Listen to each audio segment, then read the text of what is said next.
taking the awesome Tuesday morning. Gotta love any day where there's feet of snow on the mountains that I'm looking at while I am walking around my yard in a t-shirt and shorts. That is a pretty awesome thing. Yeah, baby.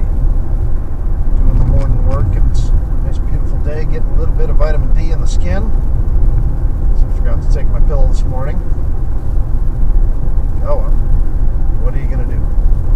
And the other thing that makes it beautiful, it is that it is now 148 days until I quit my stupid job.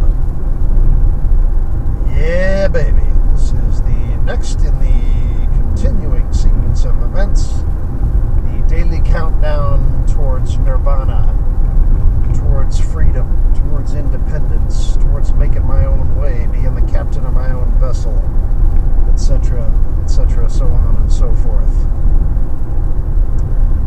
And I know I've only been doing these blog for a few days here, but this has actually been in the plans, and the countdown lit the fuse on that several weeks ago. Decided my quit date.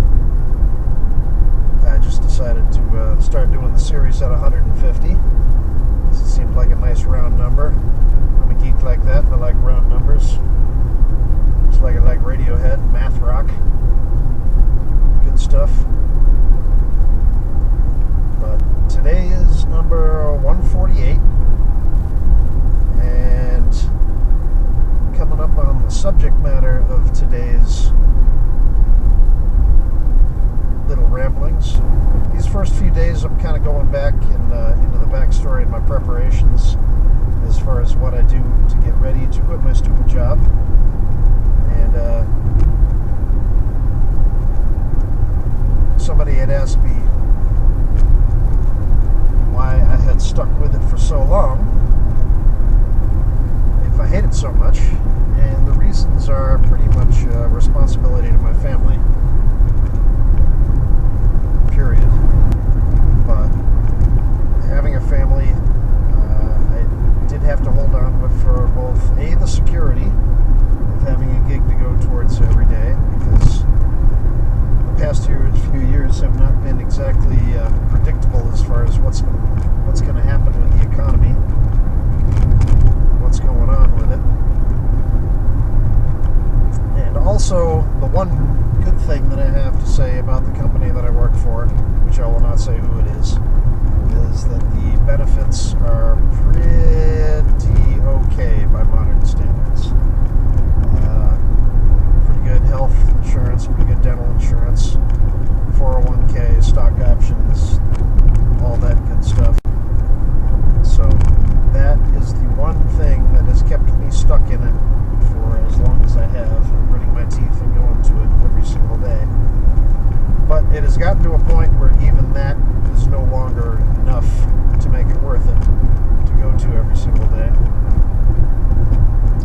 And I'm quite convinced that I can do better on my own. So the time has come to do that, and we are in the countdown of 148 days until I quit my stupid job. Ooh, it's getting warm today.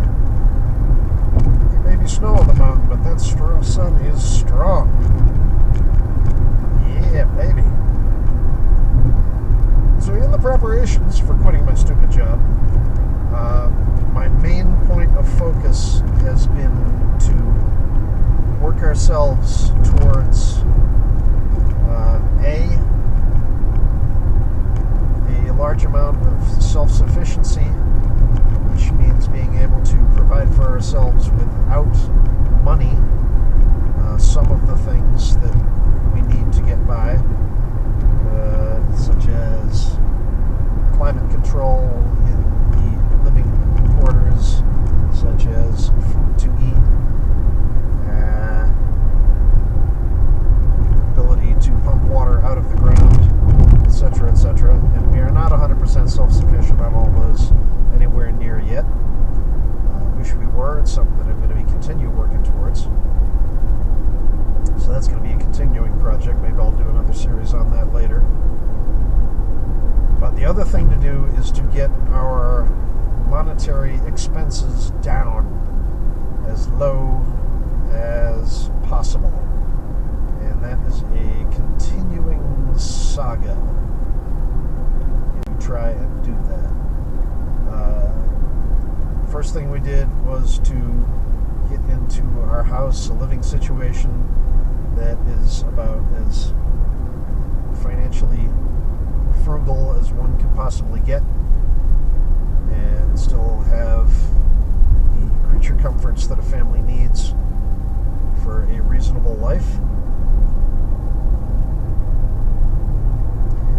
So that is generally people's biggest expense, is your living situation, house, apartment, condo, etc., etc., wherever it is that you hang your hat. And it's also probably about your most important, because so long as you have a home base that you can count on being there, that is comfortable for you, that's warm at night, that you can cook your own food so that you don't have to be spending money eating out, so that you can do your own laundry, so that you're not spending money bringing it to the cleaners to pay other people to do it. A big thing for me is a place that I can work on my vehicles as I need to. If I have a car that's down and is going to be down for a few days while I find the time to work on it and get the parts shipped in from Rock Auto or Amazon or wherever it is that buy it from, because that costs about half as much as going to the auto parts store usually. So I might need to have a car up on jacks for a few days, and so living in an apartment or condominium, that is not an option for me. So that requires that I have a house with enough property on it that I can do that sort of thing.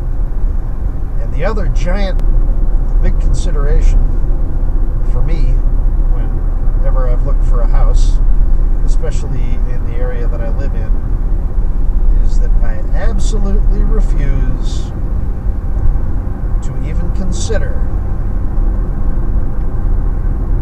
any place with a homeowners association of any kind whatsoever. I will not pay somebody else to tell me how I can live on my own property. No way in hell, Bubba. Whenever having a first interview with a real estate agent, when getting to look for a property, I tell them my 3 rules for looking for a property. No HOAs, no goddamn HOAs, no goddamn motherfucking HOAs. Everything else is potentially negotiable. So that is how strongly I feel about that situation.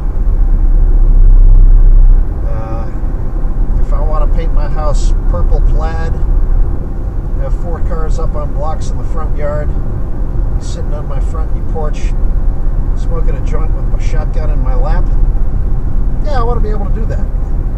I don't do any of that. That's not my style. But I do insist on having the right to, should I wish. It's just the kind of freedom, liberty-minded individual that I am. It doesn't have anything to do with the financial considerations. Well, slightly it does, because HOAs also come with HOA fees. You get to pay somebody else to police how long your grass is, or whatever the hell it is that they're watching your neighborhood. Screw all that. I do actually have one at the condo that I occupy in the city that I stay at half the time. And I can kind of understand that one, because there's a whole lot of communal space, and the swimming pools and the hot tubs and all that stuff, that all that has to be paid for. I can understand the reasons for it there. And I gladly pay it every month, because they do a good job of keeping it up. But for my house and my property that I actually own, no way ever would I allow that to be part of the agreement of living there. So that was part of my calculus. The other part of my calculus was to be living in an area that is of quite annexation, which I managed to do, and that allows the agricultural operations that I want to have going on. Yes, I can and do have chickens in my front yard, and so do a lot of my neighbors, and we're all happy with that.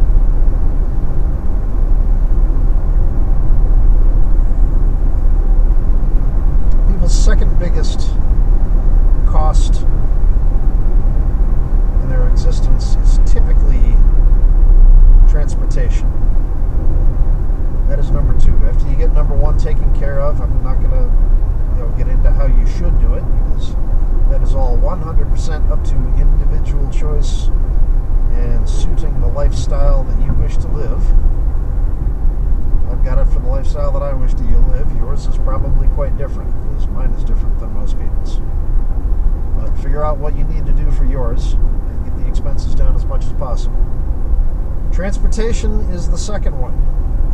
And once again, what that is going to cost you will vary depending on what your lifestyle is, where you live, where you work, what the distance is between it, what kind of options you have between the two, whether you have to drive like I do. There really aren't any public transportation options for me that could possibly work. If I lived in the city, there are some that kind of work. They wouldn't be able to work with my lifestyle and the work that I do, because it is all over the clock. I could be going into or coming from work at any hour of the day, any day of the calendar year.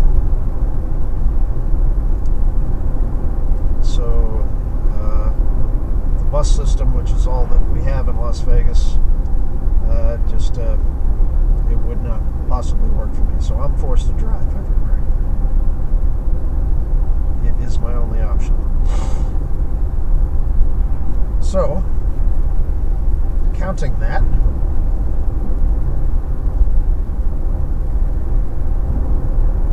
my vehicles have to be reliable, and they have to be fuel efficient. Some of them are not. The strategy that I have chosen to implement is to have pretty much a whole fleet of vehicles for the family, which, as far as drivers, only consists of myself and my wife. Anyway, this has been 148 days until I quit my stupid job. My best to everybody. See you tomorrow.